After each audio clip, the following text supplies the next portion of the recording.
얼마 전에 드라마에 감사합니다 이 드라마가 있었습니다. 우리가 말하는 감사, 땡스기빙이 아니고 감사라는 드라마 제목이 그렇습니다. 그러면 그 주인공이 직장 내에 비리를 저지른 분에게 가서 밝히고 딱 제시를 합니다. 이렇게 이야기했죠.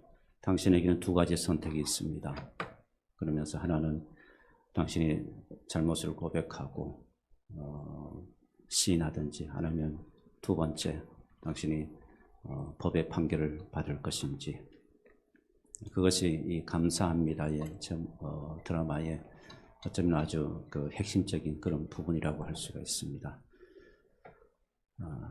제가 오늘 여러분들에게 그거와 비슷해서 이렇게 말씀드려 보겠습니다.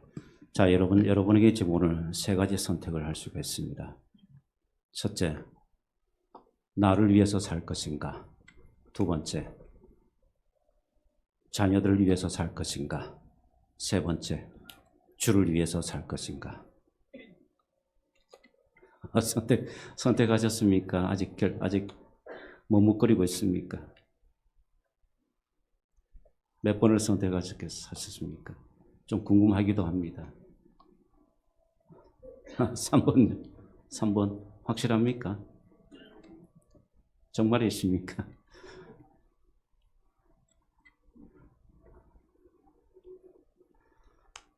이 질문을 드리면서 제가 말씀의 문을 조금 열고 싶습니다. 왜 사십니까? 무엇을 위해서 살고 있습니까?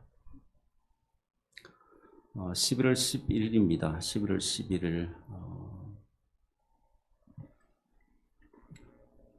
제가 마침 신방 가서 그 앞에서 차를 마셨던 장소였는데 뒤에 딱 보니까 경복대학교더라고요. 경복대학교. 좀 낯설은 이름입니다만은 11월 11일 사건으로 이 경복대학교가 많이 알려지게 되어졌습니다. 다름이 아니라 경복대학교에 흉상 제막식이 있었습니다. 그 흉상의 주인공은 고인이 아니고 현재 살아계신 김장한 목사님에 대한 흉상 제막식이었습니다. 이분은 여러분들이 인터넷 들어가서도 이분의 이름을 치시면 이분이 어떤 분이신가를 잘 볼 수가 있습니다. 아주 어려울 때에 한국전쟁 때 미군 부대에 들어가서 하우스보이로 그렇게 막일을 하면서 그렇게 영어를 습득하신 분이시죠. 그리고 미군 상사의 도움을 얻어서 미국으로 가게 됩니다. 이제 미국으로 가서 거기서 공부를 하게 되고, 그리고 신학을 공부하고 거기서 목사 안수를 받게 됩니다. 그리고 한국으로 오셔서 한국 기독교 발전에 아주 혁혁한 그런 공을 세우신 분이세요. 자, 그래서 저는 이분을 논할 자격이 없습니다. 혹시 여러분 가운데 네가 뭔데? 라고 이렇게 생각하신다면 예, 맞습니다. 저는 이분을 하고 싶지도 않고 또 이분의 삶을 평가할 만한 그런 자격을 가진 자도 아닙니다. 어떻게 여러분 기라성 같은 분, 우리 한국교회에 큰 일을 행하신 분을 제가 평가할 수가 있겠습니까? 위키백과인가요? 거기에 보게 되면 무려 이분은 명예박사만 22개예요. 22개. 저는 박사학위 하나밖에 못 받았는데 이분은 명예박사만 22개. 저 명예박사를 이렇게 많이 받은 분은 제가 처음 알았습니다. 그만큼 이분의 영향력이 컸고 또 한국교회의 큰 거목이다, 그렇게 볼 수도 있겠죠. 그래서 제가 한 가지가 이 흉상 제막을 보면서 좀 아쉬운 부분, 그것을 좀 말씀드리고 싶고, 역시 저는 하나의 해프닝일 수 있고 일어날 수 있는 일이다라고 볼 수도 있지만 그러나 제가 다시 한번 근원적인 질문을 이렇게 해보는 겁니다. 우리는 왜 살고 우리 이 땅에서 부를 얻고 명예를 얻고 결국 궁극적인 목적이 무엇인가? 그것이 내 삶에 어떤 의미가 있는 것인가? 그것을 좀 한번 고뇌해 보기를 원합니다. 그리고 그렇게 변할 수밖에 없는 상황이 있겠지만 그러나 그 상황 속에서도 끝까지 붙들어야 되는 우리에게 있는 그 신앙, 그 믿음, 우리가 누구를 위해서 존재하고 무엇을 위해서 사는 것인가, 그리고 우리에게는 이 종말에 대한 심판에 대한 말씀이 늘 우리에게 있어야만 우리가 끝까지 무너지지 아니하고 우리는 주님의 길을 걸어갈 수 있지 않겠는가. 특별히 여러분 노년이 되게 되면 이 신앙이 무뎌집니다. 그래서 제가 내년에 목회 계획 가운데 해피 시니어 반을 만들고 하고자 하는 이유가 나이가 들면 들수록 우리가 믿음이 견고해지는 것이 아니고 점점 그 믿음의 그 틀이 균열이 생기게 되고 무너지더라는 겁니다. 무너지게 되고 어쩌면 그 마지막 순간이 더 하나님 앞에 가는 순간이기 때문에 더 믿음이 견고해져야 하는데 그렇지가 않다는 거예요. 어쩌면 우리의 한 단면을 볼 수가 있고 우리 모두의 연약한 면이라고 그렇게 볼 수도 있을 것입니다. 그래서 오늘은 특별히 우리 스스로 이런 옷깃을 다시 한번 여며보자. 다시 한번 실존적인 그런 우리 존재에 대한 질문을 해보면서 우리가 갈무리, 한 해를 잘 갈무리하고 벌써 여러분 늘 그런 고백하지 않습니까? 벌써 1년이 다 지났네. 그렇죠. 늘 이런 우리는 후회와 이런 탄식 속에 이렇게 늘 보내다 보게 되면 이 되풀이 되다 보면 이게 습관이 되어버리는 거죠. 무서운 것은 우리가 나도 모르게 습관이 되어버린다는 겁니다. 그래서 그 습관을 깨트리기 위해서는 뭔가 여러분 터닝 포인트가 필요한 거죠. 그것이 바로 저는 말씀이라고 생각이 됩니다.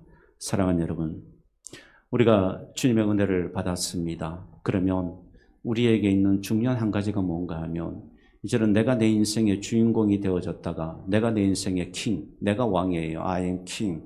내가 왕이었다가 이제는 그게 바뀌어지게 됩니다. 내가 왕이 아니고 I am servant. 나는 종입니다. 그리고 누가 왕이 됐습니까? 주님이 왕이 됐습니다. 여러분 믿습니까? 이게 기독교입니다. 이게 기독교입니다. 이게 기독교의 본질입니다. 주님이 왕이 되시고 우리는 아무것도 아닌 존재예요. 우리는 아무것도 아닌 존재입니다. 주의 영광을 위해서, 하나님의 영광을 위해서 우리가 주께서 사용하실 때 예스맨이 되어져서 주님 앞에 우리가 살아드리는 것, 이것이 바로 우리가 믿는 기독교 복음의 진리예요. 복음의 진리대로 여러분, 물론 저는 여러분들이 복음의 진리대로 살다가 여러분들이 명예를 얻고 여러분들 세상으로부터 존중받고 그 길이 저도 나쁘다고 말씀드리는 것이 아닙니다. 그러나 자칫하다가는 여러분 그것이 바로 함정이 되고 그것이 목적이 되어버릴 수가 있다는 겁니다. 그래서 여러분 우리의 삶이, 내가 살아가는 삶이 여러분 내가 그런 것을 얻기 위해서 살아가는 삶이라면 그것이 목적이 되어버린다면 틀렸다는 거죠.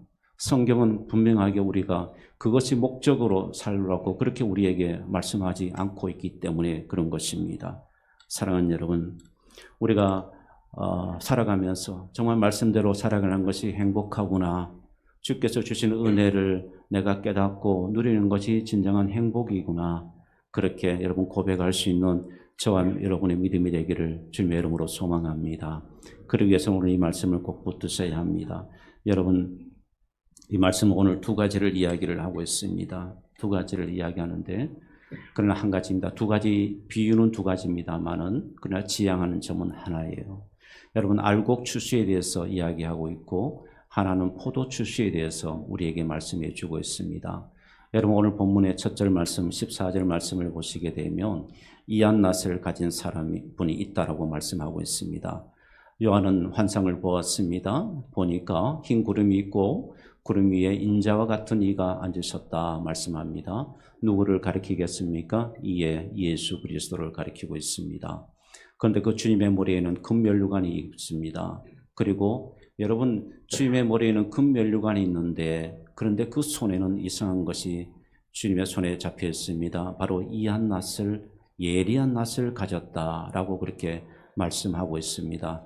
이에 이 낫이 무엇이겠습니까? 여러분이 생각하는 대로입니다. 추수할 때 여러분 필요한 낫을 상징하고 있습니다. 아주 날카로운, 그런데 그 낫을 가졌는데 어느 정도의 낫이냐면 표현해 보게 되면 말씀에 의하면 예리한 낫이다. 아주 예리한 낫, 무딘 낫이 아니에요.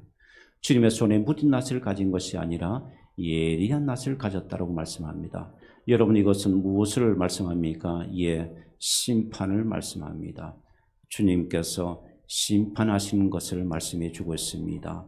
여러분, 이렇게 때가 되면 주님께서 우리에게 심판자로 예리한 낫을 가지고 우리에게 심판자로 오신다는 것을 말씀해 주고 있습니다. 여러분, 당시 이것은 오늘 이 말씀의 두 비유의 말씀은 여러분 이스라엘 백성들의 문화, 농경 문화를 이해해야 합니다. 그래야만 이 말씀을 좀 더 풍요롭고 여러분들 풍성하게 이 말씀을 이해할 수가 있습니다. 여러분, 이 추수 때의 말씀은 이것은 우리의 농경 문화하고도 비슷하기 때문에 아마 다 공감할 수 있는 그런 아마 말씀일 겁니다. 추수 때가 됩니다. 벼가 익습니다. 여러분, 농부가 벼가 익은 것을 그대로 두는 농부가 있습니까? 없어요. 벼가 익게 되면 농부는 낫을 가지고 와서 그 벼를 벼게 됩니다. 그런데 농부가 무딘 낫을 가지고 옵니까? 아니에요. 그 추수 때만을 기다리면서 그 낫을 갈고 닦습니다. 그래서 아주 예리하게 만들어서 그리고 들판에 나갔죠. 그리고 여러분 추수를 하게 됩니다. 바로 여러분 주님께서 여러분 심판의 때에 이렇게 추수한다라고 말씀하고 있습니다. 그러므로 여러분 우리가 하나님의 은혜를 받고 살아가는 사람, 그리스도의 주로 고백하고 살아가는 사람, 그러므로 우리는 여러분 이런 주님의 예리한 낫의 심판의 때에 우리는 여러분 가라지가 아니라 우리는 알곡이 되어져야 합니다. 여러분, 하나님께서 기뻐하시는 길을 걸어가기를 소망합니다. 이왕 살 바에는요, 이왕 여러분 삽니다. 살 바에는 여러분 이왕 호흡이 있는 동안 여러분 정말 우리가 조금만이라도 주님이 원하시는 것을 생각하고 주님이 원하시는 것을 행하고 주께서 기뻐하시는 일을 여러분 우리가 실천하면서 살아갈 수 있는 삶, 그것이 주님께서 기뻐하시지 않겠습니까? 여러분, 그런데 그 추수 때가 될 때까지 여러분 알곡과 가라지가 있어요. 다 알곡이 아니에요. 가라지도 있습니다. 성경은 마태복음에서 우리에게 분명하게 13장에서 말씀해 주고 있습니다. 우리에게는 여러분 알곡과 가라지가 있다. 마태복음 13장 여러분 29절 30절에서 말씀합니다. 주인이 이르되 가만두라. 가라지를 뽑다가 곡식까지 뽑을까 염려하노라. 30절 말씀을 보십시오. 둘 다 추수 때까지, 언제까지요? 추수 때까지 함께 자라게 두라. 둘 다 같이 있는 거예요. 같이 공존하고 있는 겁니다. 주께서 그냥 두라고 하시는 거예요. 언제까지? 추수 때까지. 그러니까 추수 때까지 가라지도 계속 자라게 돼요. 자라납니다. 추수 때에 내가 추수꾼들에게 말하기를 가라지는 먼저 거두어 불사르게 단으로 묶고 곡식은 모아 내 곡간에, 누구에게? 주님의 곡간에, 내 곡간에 넣으라고 말씀합니다. 그런데 가라지는 어떻게 되는 것입니까? 먼저 거두어 불사르고 그랬습니다. 사랑하는 여러분, 아주 무서운 말씀이죠. 우리는 여러분 이 말씀을 기억해야 합니다. 말씀을 기억하지 않으니까 말씀이 삶으로 적용되지 않으니까 우리가 늘 실패하고 약한 이유가 바로 여러분 그거죠. 말씀은 전혀 생각하지 않기 때문에 그런 겁니다. 그런데 여러분 한 가지 조심해야 될 것은 있습니다. 제가 말씀드리고 싶은 것은 바로 이 말씀 알곡과 가라지가 있는데 우리가 이 말씀 가지고 종종 누구는 알곡이고 누구는 가라지다 그렇게 판단하려고 하는 분들이 많이 있습니다. 예, 근원적으로 말씀드리면은 우리에게는 그 판단력이 없습니다. 분별할 수가 없어요. 그러나 어느 정도까지의 분별에 이르기까지 하는 부분은 제가 말씀드릴 수가 있습니다. 그러나 근본적으로 저 사람은 알곡이다, 저 사람은 가라지다 그렇게 하는 것은 위험할 수도 있다는 겁니다. 분명한 한 가지를 제가 말씀드릴 수 있는 것은 자, 예수를 믿으면서도 예수를 믿지 않는 사람들은 우리가 제외하죠. 예수를 믿으면서도 여전히 내가 주인이고, 예수를 믿으면서도 여전히 내가 왕이고, 여전히 예수를 믿으면서도 내 중심, 인본주의에 사로잡혀서 살아가고, 여전히 예수를 믿으면서도 자기 중심적인 삶을 살아가는 사람은 분명히 가래자리가 될 확률이 높다는 이야기죠. 예수를 믿으면서도 예수님의 왕이 되시지 못하고, 예수를 믿으면서도 주님께 내 마음의 자리를 내어드리지 못하고, 예수를 믿으면서도 주님께 항복하지 못하고, 여전히 내 열심, 여러분 내 중심, 그것으로 이런 붙들려 있다면 여러분들은 알고보다는 가라지가 될 확률이 높다는 것입니다. 이것은 성경에서 우리에게 하시는 말씀이에요. 제가 여러분들에게 드리는 말씀이 아니라 성경에서 그렇게 우리에게 말씀해 주고 있는 것입니다. 사랑하는 여러분, 그러므로 우리가 예수를 믿으면서 우리 모두 다가 알고게 되기를 주님의 이름으로 소망합니다. 그래서 여러분이 이 길을 함께 걸어갈 수 있는 그 소망이 있기를 축복합니다. 사랑하는 여러분, 그래서 이스라엘 나라에는 바로 이 두 가지 추수가 있는데, 아까 말씀드린 것처럼 이처럼 봄에 여러분 미래 추수가 있습니다. 미래 추수가 있고, 그리고 곡식의 추수가 있습니다. 자, 그 다음에 여러분 또 하나의 추수가 있습니다. 가을에는 바로 포도의 추수가 있게 됩니다. 열매, 포도나무에 열매는 그 포도들. 특별히 이 포도 추수에 대해서는 우리가 조금 이해하기, 공감하기가 어려운 부분이 있을 겁니다. 이것은 여러분 그때 당시에 이들의 문화, 풍습을 좀 이해를 해야 합니다. 자, 포도 추수 때가 됩니다. 포도 추수 때가 되면 특별히 이들에게는 이 포도 추수 때가 또 굉장히 귀중한 것은 무엇인가 하면 고대 근동 지방에 물이 귀합니다. 물이 귀하기 때문에 여러분 포도를 통해서 그 즙을 내고 그것을 음료수처럼 그들이 마시게 됩니다. 그래서 포도 추수는 그들에게 1년 농사 중에 굉장히 엄청난 중요한 그런 시기입니다. 자, 포도 추수를 하게 되면 그들은 어떻게 하느냐 하면 여러분들이 이해를 돕기 위해서 사진을 보여드립니다. 저렇게 큰 것을 여러분 만들고 그 다음 거기에 이제 포도 송이를 갖다 붓습니다. 그러면 그 위에 이제 누가 하냐면 사람들이 여러분 거의 소금만 입은 채로 그 사람들이 그 위에 올라가서 집 밟습니다. 그러면 거기에 이제 즙이 나오게 되겠죠. 즙이 이제 밑으로 흘러내리게 되는 겁니다. 또 다른 그림 한번 보여주십시오. 이렇게 기본에 있는 포도즙 틀입니다. 저렇게 해서 큰 곳에서 포도를 놓고 그 위에 사람들이 올라가서 짚밟게 되고 그리고 포도즙이 흘러내리게 됩니다. 이 그림을 좀 다른 모습으로 한번 보여주시면 이렇습니다. 조금 더 큰 개념의 그림인데요. 이제 여기는 아까는 한 사람입니다만은 주로 이제 포도 추수 때가 되면 저기처럼 많은 사람들이 저렇게 올라갑니다. 저기에 올라가서 짚밟습니다. 그러면 포도즙이 흘러내리겠죠. 거기에서 이제 담는 것입니다. 자, 그 과정에서 이 남자들이 이제 포도를 밟고 있지 않습니까? 그러면 우리가 여러분 집에서 계절이 바뀔 때 이불 빨래를 한 번씩 해보셨죠? 이불 빨래를 하게 되면 그냥 여러분 그 물이 여러분 몸에 막 튀기지 않습니까? 그죠? 몸에 튀기는 것처럼 포도 저렇게 밟게 되면 막 즙이 온몸에 튀기 오릅니다. 올라서 온몸이 빨갛게 될 정도로 그렇게 된다고 합니다. 그래서 허벅지까지 완전히 빨간 마치 피가 물들인 것처럼 그렇게 되어 버린다고 하죠. 그래서 유대인들은 이 포도주 이 비유를 포도틀 이 비유를 말씀하실 때 그들은 너무 잘 아는 거예요. 공감이 되는 겁니다. 성경은 이렇게 문화적으로 이해해야 할 때 공감이 될 수 있는 그런 표현들이 많이 있습니다. 겨자씨 비유도 말씀도 그렇고 누룩 비유도 말씀도 그렇습니다. 그래서 이렇게 하면 이 말씀이 무슨 뜻인지 이 말씀이 어떤 의미구나 그들은 아주 가슴 깊이 그렇게 깨달을 수 있었던 것이죠. 그들에게는 아주 익숙한 장면입니다. 그런데 이렇게 여러분 틀을 이렇게 밟게 되면 막 튀기고, 그래서 오늘 성경 말씀은 여러분들이 어디까지를 말씀하느냐 하면 성경 말씀에 보시게 되면 여러분 20절 말씀을 보십시오. 20절 말씀에 보시면 성 밖에서 그 틀이 밟히니 틀에서 피가 나서 말굴레까지 닿았고, 여기 말굴레라는 것은 여러분 바로 말의 재갈을 의미합니다. 말의 재갈을 물린 그곳까지 이렇게 튀겼다, 닿았다 라고 그렇게 말씀합니다. 그리고 또 뭐라고 말씀합니까? 1600 스타디온에 퍼졌더라 라고 그렇게 말씀하고 있습니다. 이것은 심판의 범위를 이야기합니다. 그래서 심판의 범위가 온 우주까지, 모든 영역까지, 그 심판의 영역 범위, 누구도 예외 없이 모든 곳에 심판의 범위가 그것까지 다 이른다는 것을 우리에게 말씀해 주고 있습니다.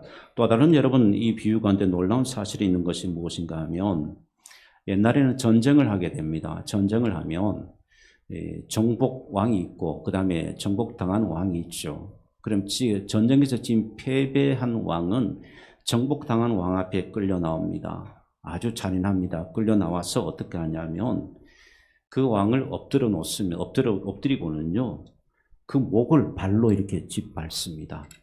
목을 발로 짓밟아요. 그래서 목을 발로 밟아서 죽이는 것입니다. 이것은 무엇을 이야기해 주는가 하면 심판의 때가 그만큼 무섭다는 것을 우리에게 말씀해 주고 있는 겁니다. 이렇게 무서운 심판이 있음에도 불구하고 여러분, 우리는 자기 만족을 위해서 살아가요. 안 되지 않습니까? 아니지 않습니까? 주의 영광을 위해서 주님의 은혜 가운데 우리가 살아가야 됩니다. 여전히 내가 왕으로서 살아간다는 말이죠. 그래서 여러분, 또 어쩌면 안타까운 부분이라고 할 수가 있습니다. 사랑하는 여러분, 우리는 늘 종말의 때를 준비해야 합니다. 심판의 때를 준비해야 합니다. 그것이 바로 여러분 그리스도인의 삶이에요. 정말 내가 하나님의 은혜를 얻고 정말 내가 그리스도의 은혜를 아는 자라면 우리에게 보이지 않는 한 가지 있습니다. 늘 심판의 때가 다가오고 있다는 사실을 늘 인지하고 살아가는 겁니다. 이것이 바로 믿는 사람들의 여러분 삶의 모습입니다. 사랑하는 여러분, 지금도 수많은 사람들이 죽어가고 있죠. 수많은 사람들이 병들어서 죽어가고 있습니다. 수많은 사람들이 사건, 사고로 죽어가고 있습니다. 수많은 사람들이 지금도 스스로 목숨을 끊고 있습니다. 수많은 사람들이 전쟁터에서 죽어가고 있습니다.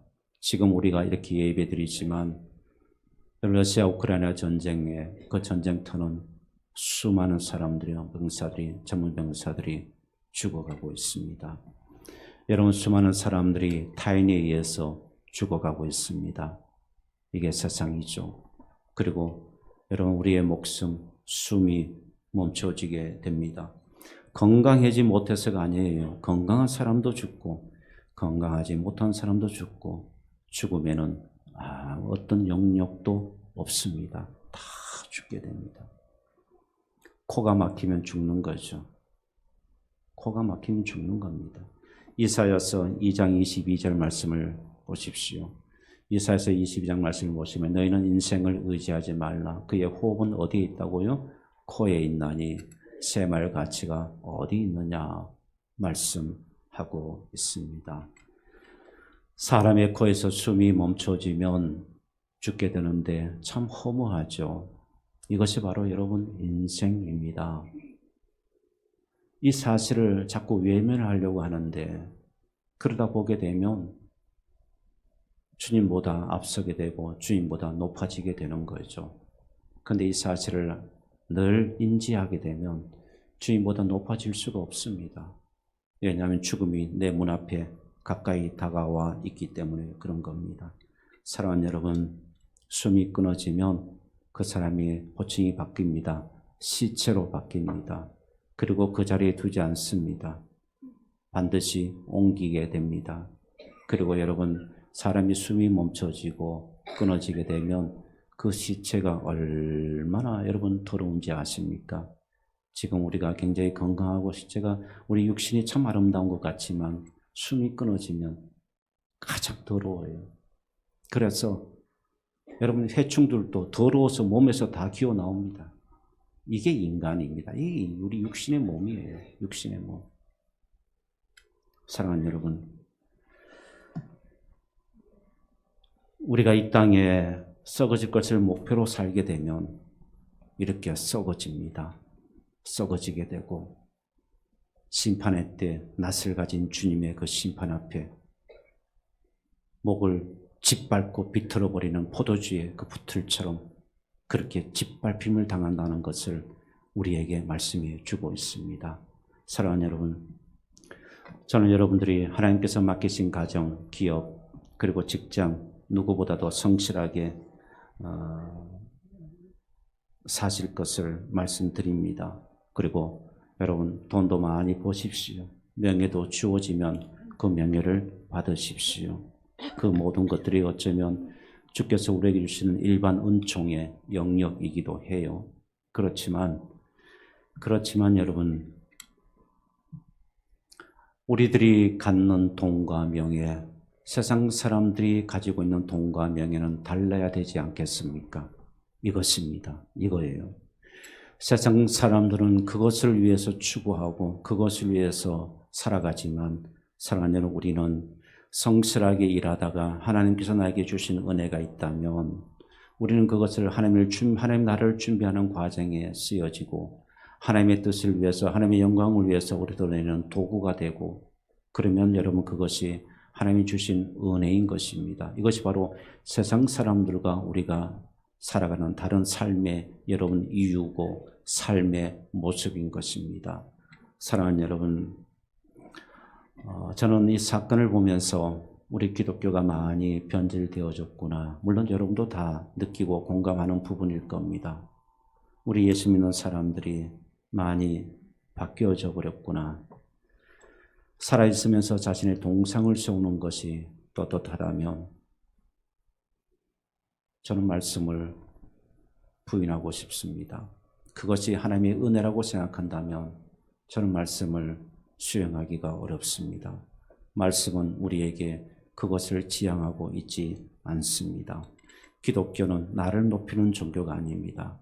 기독교는 하나님을 높이는 종교고 기독교는 예수 그리스도를 높이는 종교입니다. 믿습니까? 기독교는 바로 그런 종교예요. 여러분, 기독교는요, 나를 낮추고 다 썩어질 것을 바라보면서 나를 높이려고 발버둥 치면서 믿음 생활하는 것이 그것이 기독교가 아닙니다.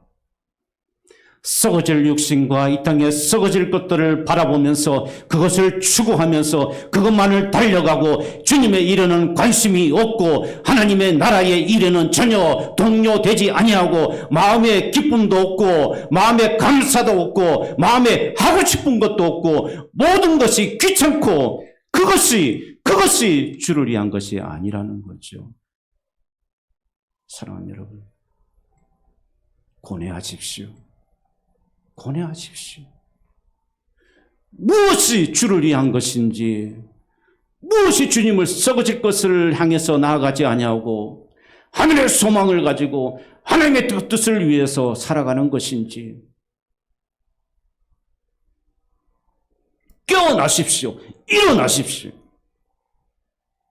언제까지 여러분 주를 믿는다고 하면서 썩어질 것을 바라보면서 거기에 집착하고 온종일 하나님의 일에는 하나도 1도 관심이 없고 주의 일에는 외면하고 온통 여러분 심판의 날은 반드시 옵니다. 반드시 임합니다. 하나님께서 우리에게 주신 말씀이기 때문에 제가 이렇게 힘있게 말씀드릴 수가 있는 거죠. 심판의 날은 반드시 오게 되어 있습니다. 한 번 죽는 것도 정하신 것이에요. 그 후에는 심판이 있습니다. 히브리서 9장 27절 말씀처럼. 그러므로 여러분, 우리가 히브리서 11장 말씀을 보게 되면 믿음의 사람들이 많이 나옵니다. 그 하나하나, 한 분 하나하나 고난이 없었던 사람이 없습니다.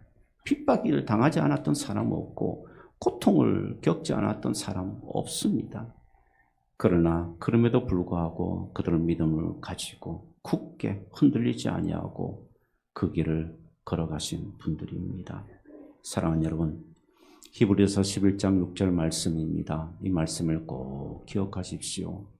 꼭 기억해야 합니다. 여러분, 히브리서 11장 6절 말씀, 믿음이 없이는 하나님을 기쁘시게 하지 못하나니, 믿음이 없이는 하나님을 기쁘시게 하지 못하나니, 하나님께 나아가는 반드시 그가 계신 곳과 그가 상 주시는 이심을 믿을지어다. 그렇게 말씀하고 있습니다. 사랑하는 여러분, 항상 선택해서 믿음을 선택하시고 항상 선택해서 하나님을 기쁘시게 하는 일로 선택을 하시고 여러분 하나님의 심판의 때에 주님과 함께 우리가 들림을 받는 그런 복된 사람, 복된 영혼의 복을 가진 분들이 될 수 있기를 주님의 이름으로 축원합니다.